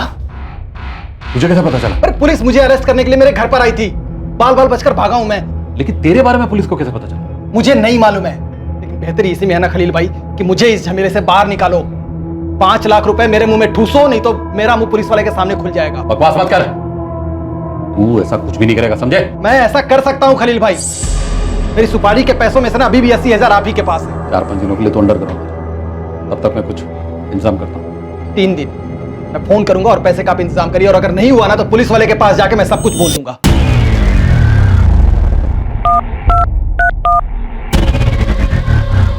हेलो, खलील बोल रहा हूँ। हाँ क्या हो रहा खलील? पुलिस अफजल का केस दोबारा खुलवा रही है। धर्मेंद्र को उठाने के लिए उसके घर गई थी, लेकिन वो बच के निकल गया। ये कब हुआ? और पुलिस वालों को धर्मेंद्र के बारे में कैसे पता चला? मुझे कुछ नहीं पता। धर्मेंद्र 3 दिन के लिए अंडरग्राउंड होने को तैयार हो गया, लेकिन बदले में वो 5 लाख रुपए मांग रहा है। अगर पैसे नहीं मिले तो पुलिस के सामने जाकर अपना मुंह खोल देगा। पुलिस मुझ तक भी पहुंच सकती है। खलील, पुलिस तुम तक पहुंचने तो पहुंचने दो, तुम्हें पता है ना कि क्या करना है। और धर्मेंद्र को कहो कि अंडरग्राउंड रहे, जब तक उसे कहा ना जाए बाहर ना निकले। समझे? सर कॉल रिकॉर्ड्स के हिसाब से इस धर्मेंद्र की फोन पर सबसे ज्यादा बात खलील इब्राहिम के साथ हुई है। ये खलील ट्रैवल एजेंसी का मालिक है। तुरंत रखो। सर। हाँ पंकज। ये धर्मेंद्र जो है चाय की टपरी पे काफी बैठता है और ये टपरी शादाब की दुकान के जस्ट बगल में है। देख लो साहब, कुछ तो कनेक्शन दिखता है। सर पंकज कह रहा है कि शादाब का इस धर्मेंद्र के साथ कोई कनेक्शन हो सकता है। पक्का होगा। उठाओ शादाब को। लगता है इस केस की सही क्लोजर रिपोर्ट बनाने का वक्त आ गया। 6 साल धर्मेंद्र मेरे यहाँ ड्राइवर था, फिर उसने 2 साल पहले लोन से टैक्सी खरीदी, मेरी नौकरी छोड़ दी और अभी खुद का बिजनेस चलाता है। तो फिर वो तुम्हें बार बार फोन क्यों लगाता रहता है? वो इसलिए कि वो अपना लोन नहीं चुका पा रहा था, उसे अपनी नौकरी वापस चाहिए। उसे 80,000 वापस चाहिए थे। जी? अफजल के मर्डर की सुपारी 80,000 बैलेंस। कौन अफजल? कैसा कत्ल? कौन सी सुपारी? और सर ये सब आप मुझे क्यों बोल रहे हैं? सुपारी तुमने दी थी खलील। तुमने कहा धर्मेंद्र ने 2 साल पहले नौकरी छोड़ दी थी। अफजल का मर्डर हुआ 3 साल पहले। उस वक्त धर्मेंद्र तुम्हारी एजेंसी में नौकरी करता था। तब उसके पास खुद की गाड़ी भी नहीं थी। उस हिसाब से तो मर्डर में यूज की गई गाड़ी तुम्हारी रही होगी। नहीं मैडम, ये सही नहीं है। यही सही है। और धर्मेंद्र तुम्हें बार बार फोन उस बैलेंस 80,000 के लिए करता था। सर मुझे लगता है आप मुझे कोई और समझ। ये अफजल कौन है मैं सच में इसे नहीं जानता। देखिए आपने जो सवाल किए मैंने उसका सही ईमानदारी से जवाब दिया। अब इसके आगे मैं कुछ नहीं कहना चाहता। मैं बस इतना कहूंगा कि आप लोग मुझ पर बेबुनियाद इल्जाम लगा रहे हैं। ठीक है जाओ जाओ। हाँ जाओ। खलील याद रखना, धर्मेंद्र घर से भागा, तुम नहीं भाग पाओगे। बोल। मैं चाय तक नहीं पीता साहब, मुझे कैसे पता कि चाय की टपरी पे कौन धर्मेंद्र आता है? इस आदमी ने अफजल को अपनी गाड़ी के नीचे कुचल दिया। इस आदमी को मैंने अपने दुकान के आसपास देखा है, चाय की टपरी पर, जैसा आप बोल रहे हैं ना साहब। लेकिन इससे मेरा कोई ताल्लुक नहीं है साहब। मेरा यकीन कीजिए, मेरा अफजल के कत्ल से भी कोई ताल्लुक नहीं है साहब। सर कॉल रिकॉर्ड्स के हिसाब से धर्मेंद्र, शादाब और रजिया के बीच कोई फोन कनेक्शन नहीं है, एक कॉल भी नहीं। शायद ये शादाब सच बोल रहा है। तो खलील के कॉल रिकॉर्ड्स खंगाल, उसका शादाब, रजिया, अफजल किसी के साथ भी कोई कांटेक्ट नहीं रहा है। तो फिर धर्मेंद्र को सुपारी किसने दी? क्योंकि सुपारी तो दी गई। धर्मेंद्र घर से भागा है और इसने झूठ बोलने की हिम्मत नहीं करेगा। ये अफजल शेख कहाँ का रहने वाला? सर जब उसकी पड़ोसी से बात हो रही थी तो वो बोली सरूनी गांव को बिलोंग करता है, पूरी फैमिली वहीं रहती थी, 8 साल पहले शिफ्ट हुए हैं। इस धर्मेंद्र के लिए तलाश जारी है। अनुष्का एक टीम लेकर सरोनी गाँव जाए, देखते हैं कि अफजल शेख की मौत के सुराग के गांव में तो नहीं छुपे।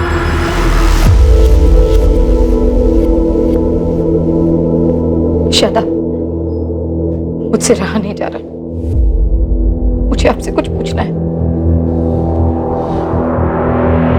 क्या पूछना?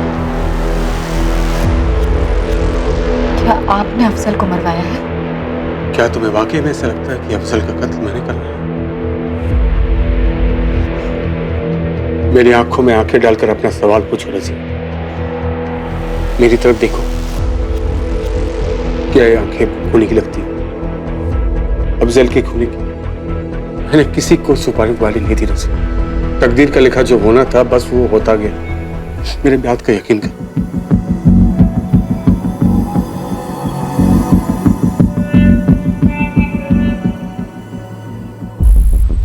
ये ज़मीन जिस पर मैं खेती कर रहा हूँ ये दरअसल अफजल भाई की ही है।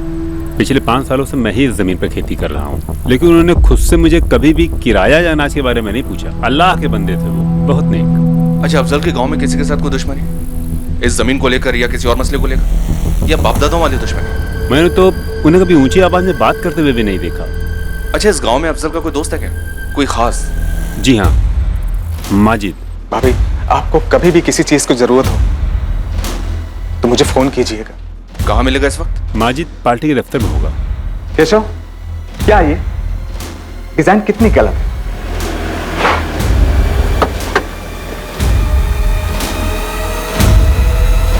सुनिए जी, कहिए। माजिद सिद्दीकी। मैं ही हूँ। आप कौन? अफजल जैसा दोस्त नहीं था, बहुत याद आती है सर। साथ ही पढ़ाई की, साथ ही बड़े हुए थे। यहाँ गांव में अफजल का किसी के साथ कोई झगड़ा? कोई पुरानी दुश्मनी? सर अभी तक तो आपको गांव वालों से मालूम पड़ ही गया होगा। मेरा दोस्त बहुत शरीफ बंदा था, लेकिन जबलपुर में कुछ हुआ हो तो वो मुझे नहीं पता। रजिया के बारे में जानते हो तुम? अफजल की मौत के बाद मैंने रजिया भाभी को फोन किया था। हेलो, अस्सलाम वालेकुम। वालेकुम सलाम। आप कौन बोल रहे हैं? जी मैं सदाब बोल रहा हूँ। ये नंबर तो रजिया भाभी का है ना? जी हाँ, मैं रजिया के शौहर। ओह, रजिया भाभी ने शादी कर ली? मैं आपको बाद में फोन करता हूँ। बस मलाल इस बात का है कि ये फोन रजिया भाभी की तरफ से नहीं आया, पर ठीक है, अल्लाह की ही मर्जी। चलो इसी बहाने कम से कम शबनम और अरमान को बाप का साया तो मिला। लेकिन बेटी शबनम रजिया और शादाब के साथ नहीं रहती। इस बारे में तो मुझे मालूम ही नहीं। क्या अफजल ने आपको कभी रजिया और शादाब के नाजायज रिश्ते के बारे में बताया? नहीं सर, उसने कभी नहीं बताया। और अभी तो आपने कहा कि अफजल आपका जिगरी दोस्त था। हाँ, मुझे तो ये लग रहा था कि मेरा एक अच्छा दोस्त है, पर अब मुझे एहसास हो रहा है सर कि उसने कभी मुझे अपना नहीं माना, पर मेरे लिए वो आज भी दोस्त रहेगा। इस केस की इन्वेस्टिगेशन अब भी अपनी मंजिल से काफी दूर थी। हालांकि पुलिस जानती थी कि अफजल का कत्ल किसने किया था, लेकिन वो ये जानने में अब तक नाकाम रही थी कि अफजल का कातिल आखिर किस शतरंज का मोहरा था। अफजल का कत्ल आखिर क्यों किया गया और इस कत्ल के पीछे की वजह क्या थी। 3 साल पहले आखिर ऐसा क्या हुआ था? क्या पुलिस किसी सुराग तक पहुंचने वाली थी या फिर कोई सुराग पुलिस तक? शबनम, अच्छा किया जो तुम खुद अपना बयान लिखवाने के लिए आई। यकीन मान, छोटी से छोटी जानकारी भी तुम्हारे अब्बू के कातिलों को पकड़ने में हमारी बहुत मदद करेगी। बोलो। अब्बू ने अम्मी और शादाब को रंगे हाथों पकड़ा था। कब हुआ, क्यों हुआ, कहाँ हुआ, कैसे कैसे हुआ, कुछ नहीं जानना मुझे। आज के बाद सब नहीं। फिर उस रात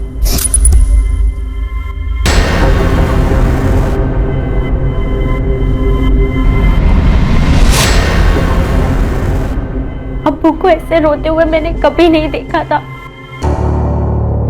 वो इतना प्यार करते थे अम्मी से, और अम्मी ने क्या किया? पहले अफेयर, फिर अब्बू के मौत के बाद शादाब से शादी। अम्मी और शादाब को खुश देखा और उनकी खुशी मुझसे देखी नहीं जाती थी, क्योंकि मुझे लगता है उन्होंने ही अब्बू को हटाया अपने रास्ते से। तुम्हें लगता है कि? मैं यकीन के साथ तो नहीं कह सकती, ये मेरी सोच है, लेकिन अब्बू की मौत की सच्चाई मैं नहीं जानती।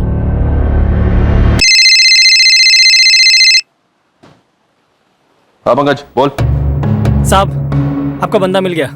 यहाँ इमाम नगर के एक लॉज में छुप के बैठा है। उस पर नजर रख, हमारे हैं।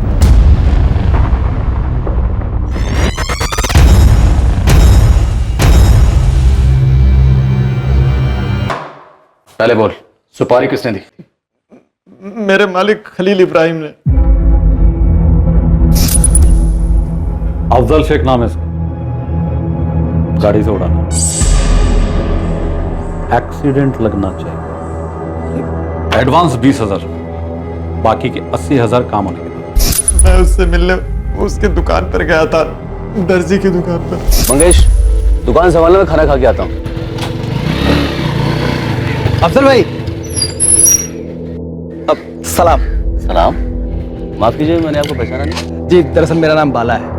आपकी कारीगरी की बहुत तारीफ है, इसलिए मिलने चाहिए। वो क्या है ना कि मैं एक छोटा सा गारमेंट का बिजनेस शुरू कर रहा हूँ और मुझे एक काबिल साथी की ज़रूरत है जो मेरे बिजनेस को संभाल पाए। कहीं बैठ के बात करेंगे?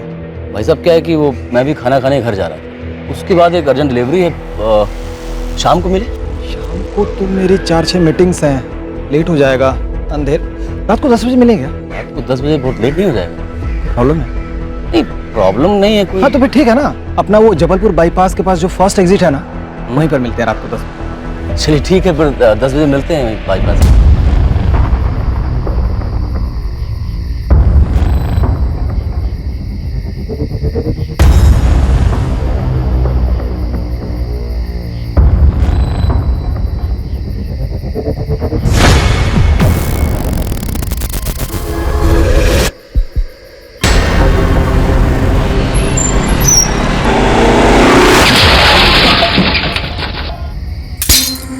तेरा सेठ खलील अफजल को क्यों मरवाना चाहता था? उसकी अफजल से क्या दुश्मनी थी? मुझे उसने कभी कुछ नहीं बताया सर। मेरी अफजल से कोई दुश्मनी नहीं थी, मैं तो उसे जानता भी नहीं था सर। अगर अफजल को जानता नहीं था तो मरवाया क्यों सर? मैं नहीं चाहता था सर, ये कांड मुझसे करवाया गया। मैं किसी और ने सुपारी थी? हाँ। मेरे एक दोस्त ने। कौन दोस्त? एक छोटे लेवल का पॉलिटिशियन है सरोनी गांव का, माजिद सिद्दीकी।